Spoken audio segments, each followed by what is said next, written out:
এই ভিডিওতে আমি তুলনা করব আর্জেন্টিনা এবং ব্রাজিলের অন্যতম সেরা দুজন সেন্টার ফরওয়ার্ড হুলিয়ান আলভারেজ এবং রিচার্লিসনের মধ্যে জাতীয় দল এবং ক্লাবের ওভারঅল পরিসংখ্যান নিয়ে। তাই আসেন কথা না বাড়িয়ে শুরু করি আজকের ভিডিও এবং দেখে নেই এই দুজনের মধ্যে কে সেরা। প্রথমে শুরু করব ক্লাবের কিছু অজানা তথ্য দিয়ে। হুলিয়ান আলভারেজের বর্তমান বয়স 24 বছর, রিচার্লিসনের বর্তমান বয়স 27 বছর। আলভারেজ খেলে স্পেনের ক্লাব অ্যাথলেটিকো মাদ্রিদে এবং রিচার্লিসন খেলে ইংল্যান্ডের ক্লাব টটেনহামে। আলভারেজ ক্লাবের সাথে চুক্তি করেছে 6 বছরের এবং রিচার্লিসনের চুক্তি হয়েছে 3 বছরের। হুলিয়ান আলভারেজের ক্লাবের সাথে চুক্তি শেষ হবে জুন 30, 2030 সালে। রিচার্লিসনের চুক্তি শেষ হবে জুন 30, 2027 সালে। ক্লাবে আলভারেজের বার্ষিক স্যালারি 8.32 মিলিয়ন ইউরো এবং রিচার্লিসন পায় 8.13 মিলিয়ন ইউরো, যেটা বাংলা টাকায় হুলিয়ান আলভারেজের 108 কোটি টাকা এবং রিচার্লিসন পায় 105 কোটি টাকা প্রতি বছর। আলভারেজের বর্তমান মার্কেট ভ্যালু 75 মিলিয়ন ইউরো এবং রিচার্লিসনের মার্কেট ভ্যালু মাত্র 35 মিলিয়ন ইউরো। এবার আসেন মূল ভিডিওতে। জাতীয় দলে মানে আর্জেন্টিনার হয়ে হুলিয়ান আলভারেজ এখন পর্যন্ত খেলেছে 40 ম্যাচ, ব্রাজিলের হয়ে রিচার্লিসন খেলেছে 48 ম্যাচ। জাতীয় দলে 40 ম্যাচে আলভারেজের গোল 11টা, রিচার্লিসনের 48 ম্যাচে গোল 20টা। হুলিয়ান আলভারেজের 11 গোলের পাশাপাশি অ্যাসিস্ট 2টা, রিচার্লিসনের 20 গোলের পাশাপাশি অ্যাসিস্ট 8টা। জাতীয় দলে হুলিয়ান আলভারেজ এবং রিচার্লিসন কেউই এখন পর্যন্ত হ্যাটট্রিক করতে পারেনি। 40 ম্যাচে আলভারেজ হলুদ কার্ড খেয়েছে মাত্র 1টা, 48 ম্যাচে রিচার্লিসন হলুদ কার্ড খেয়েছে 6টা। জাতীয় দলে হুলিয়ান আলভারেজ এবং রিচার্লিসন কেউই এখন পর্যন্ত লাল কার্ড খায়নি। এক একটা গোল করতে আলভারেজের খেলতে হয়েছে 213 মিনিট এবং রিচার্লিসনের খেলতে হয়েছে মাত্র 145 মিনিট।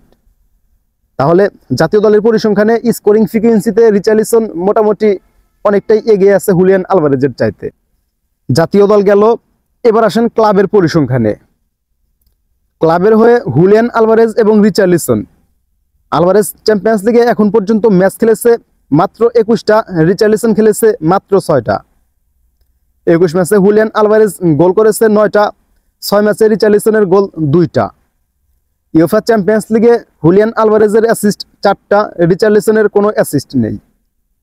ইউএফা চ্যাম্পিয়ন্স লিগে রিচার্লিসন এবং হুলিয়ান আলভারেজ কেউই এখন পর্যন্ত হ্যাটট্রিক করতে পারেনি। 21 ম্যাচে হুলিয়ান আলভারেজ হলুদ কার্ড খেয়েছে মাত্র 1টা, রিচার্লিসন 6 ম্যাচে কোনো হলুদ কার্ড খায়নি। রিচার্লিসন এবং হুলিয়ান আলভারেজ ইউএফা চ্যাম্পিয়ন্স লিগে এখন পর্যন্ত কেউই কোনো লাল কার্ড খায়নি। এক একটা গোল করতে হুলিয়ান আলভারেজের খেলতে হয়েছে 114 মিনিট এবং রিচার্লিসনের খেলতে হয়েছে 183 মিনিট। জাতীয় দলে যদিও রিচার্লিসন স্কোরিং ফ্রিকুয়েন্সিতে এগিয়ে ছিল, বাট ইউএফা চ্যাম্পিয়ন্স লিগে কিন্তু হুলিয়ান আলভারেজ এগিয়ে আছে। যাই হোক, এরপর আসেন ইন্টারন্যাশনাল কাপের পরিসংখ্যানে। ইন্টারন্যাশনাল কাপ মানে হচ্ছে আন্তর্জাতিক টুর্নামেন্ট, যেমন UEFA Champions league, Europa league, FIFA club world cup, UEFA super cup. বা দুজনই যেহেতু দক্ষিণ আমেরিকার ফুটবলার, দক্ষিণ আমেরিকার হচ্ছে ইউএফা চ্যাম্পিয়ন্স লিগের মতো একটা tournament Copa Libertadores. UEFA Champions League সহ এরকম আন্তর্জাতিক টুর্নামেন্টগুলোতে হুলিয়ান আলভারেজ খেলেছে 60 ম্যাচ এবং রিচার্লিসন খেলেছে 11 ম্যাচ। 60 ম্যাচে আলভারেজের গোল 25টা এবং 11 ম্যাচে রিচার্লিসনের গোল মাত্র 5টা। আন্তর্জাতিক টুর্নামেন্টগুলোতে হুলিয়ান আলভারেজের অ্যাসিস্ট 12টা এবং রিচার্লিসনের অ্যাসিস্ট মাত্র 1টা। আলভারেজের হ্যাটট্রিক একটা করেছে কোপা লিবার্তাডোরেসে এবং ওই ম্যাচে এক ম্যাচে 6 গোল করেছিল এবং ওই 6টা গোল করার পরে হচ্ছে মূলত আলভারেজ লাইমলাইটে আসে এবং তারপরে হচ্ছে ম্যানচেস্টার সিটিতে জয়েন করে। Richarlison hat trick 0। 60 ম্যাচে হুলিয়ান আলভারেজ হলুদ কার্ড খেয়েছে 2টা, 11 ম্যাচে রিচার্লিসনের হলুদ কার্ড 1টা। আন্তর্জাতিক টুর্নামেন্টগুলোতে হুলিয়ান আলভারেজ এখন পর্যন্ত কোনো লাল কার্ড খায়নি এবং রিচার্লিসনও কোনো লাল কার্ড খায়নি। এক একটা গোল করতে হুলিয়ান আলভারেজের খেলতে হয়েছে 131 মিনিট এবং রিচার্লিসনের খেলতে হয়েছে 158 মিনিট। তাহলে এখন পর্যন্ত জাতীয় দল, চ্যাম্পিয়ন্স লিগ এবং ইন্টারন্যাশনাল কাপ তিনটার মধ্যে দুটোতে এগিয়ে আছে হুলিয়ান আলভারেজ এবং একটাতে এগিয়ে আছে রিচার্লিসন। এখনো বাকি আছে 2 রাউন্ড। এরপর আসেন লিগের পরিসংখ্যানে।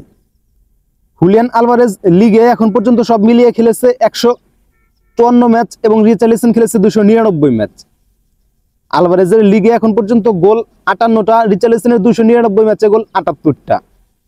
হুলিয়ান আলভারেজের অ্যাসিস্ট 30টা এবং রিচার্লিসনের অ্যাসিস্ট মোট 35টা। লিগে আলভারেজের হ্যাটট্রিক 4টা এবং রিচার্লিসনের হ্যাটট্রিক 0। 154 ম্যাচে হুলিয়ান আলভারেজ হলুদ কার্ড খেয়েছে 5টা, 299 ম্যাচে রিচার্লিসন হলুদ কার্ড খেয়েছে 45টা। আলভারেজ এখন পর্যন্ত কোনো লাল কার্ড খায়নি, কিন্তু রিচার্লিসন লিগে এখন পর্যন্ত লাল কার্ড খেয়েছে 3টা। এক একটা গোল করতে হুলিয়ান আলভারেজের খেলতে হয়েছে 174 মিনিট এবং রিচার্লিসনের খেলতে হয়েছে 272 মিনিট। এরপর আসেন ক্লাবের ওভারঅল পরিসংখ্যানে। এরপর যাব হচ্ছে ট্রফি এবং অ্যাওয়ার্ডে। ক্লাব ক্যারিয়ারে হুলিয়ান আলভারেজ এখন পর্যন্ত সব মিলিয়ে খেলেছে 243 ম্যাচ এবং রিচার্লিসন খেলেছে 357 ম্যাচ। হুলিয়ান আলভারেজের সব মিলিয়ে গোল 97টা এবং রিচার্লিসনের গোল 102টা। ক্লাব ক্যারিয়ারে হুলিয়ান আলভারেজের এখন পর্যন্ত অ্যাসিস্ট 50টা এবং রিচার্লিসনের অ্যাসিস্ট মাত্র 37টা। হুলিয়ান আলভারেজের সব মিলিয়ে হ্যাটট্রিক 5টা, রিচার্লিসনের এখন পর্যন্ত পুরো ক্যারিয়ারে কোনো হ্যাটট্রিক নেই। হুলিয়ান আলভারেজ হলুদ কার্ড খেয়েছে 10টা এবং রিচার্লিসনের হলুদ কার্ড সব মিলিয়ে 55টা। আলভারেজ ক্লাব ক্যারিয়ারে লাল কার্ড 0, রিচার্লিসন লাল কার্ড ওই 3টা, যে 3টা লিগে খেয়েছে। এক একটা গোল করতে হুলিয়ান আলভারেজের খেলতে হয়েছে 155 মিনিট এবং রিচার্লিসনের খেলতে হয়েছে 248 মিনিট। তাহলে মাঠের পরিসংখ্যান গেল। এবার আসেন ট্রফিতে। হুলিয়ান আলভারেজ জাতীয় দল এবং ক্লাবের হয়ে যে ট্রফিগুলো জিতেছে, জাতীয় দলের হয়ে জিতেছে ফিফা ওয়ার্ল্ড কাপ, 2টা কোপা আমেরিকা এবং একটা ফিনালিজিমা। রিভার প্লেটের হয়ে জিতেছে একটা কোপা লিবার্তাডোরেস, একটা ট্রফি দি চ্যাম্পিয়ন, একটা আর্জেন্টাইন চ্যাম্পিয়ন, একটা কোপা আর্জেন্টিনা এবং একটা সুপার কোপা আর্জেন্টিনা। ম্যানচেস্টার সিটির হয়ে জিতেছে মোট 7টা ট্রফি, একটা চ্যাম্পিয়ন্স লিগ, একটা ইউএফা সুপার কাপ এবং একটা ফিফা ক্লাব ওয়ার্ল্ড কাপ, 2টা প্রিমিয়ার লিগ, একটা দ্য এফএ কাপ, একটা কমিউনিটি শিল্ড। হুলিয়ান আলভারেজ তার পুরো ক্যারিয়ারে জাতীয় দল এবং ক্লাবের হয়ে সব মিলিয়ে ট্রফি জিতেছে 16টা। এরপর আসেন রিচার্লিসনের কাছে। রিচার্লিসন জাতীয় দল এবং ক্লাবের হয়ে এখন পর্যন্ত যে ট্রফিগুলো জিতেছে, জাতীয় দলের হয়ে জিতেছে একটা কোপা আমেরিকা এবং একটা অলিম্পিক গোল্ড মেডেল। হুলিয়ান আলভারেজের ফিনালিজিমা এবং রিচার্লিসনের অলিম্পিক গোল্ড মেডেল এটা কখনোই ট্রফির মধ্যে পড়ে না, তারপরেও আমি এটা উল্লেখ করলাম। যাই হোক, এখন মেন কথা হচ্ছে সম্পূর্ণ ভিডিওটা দেখার পর আপনার কাছে কি মনে হয় আপনি বলেন, এই দুজনের মধ্যে কে সেরা, রিচার্লিসন নাকি হুলিয়ান আলভারেজ? আজকের ভিডিও পর্যন্তই। পরবর্তী ভিডিও কাকে নিয়ে বানাবো অবশ্যই কমেন্ট করে জানাবেন। ভালো থাকবেন, সুস্থ থাকবেন, আল্লাহ হাফেজ।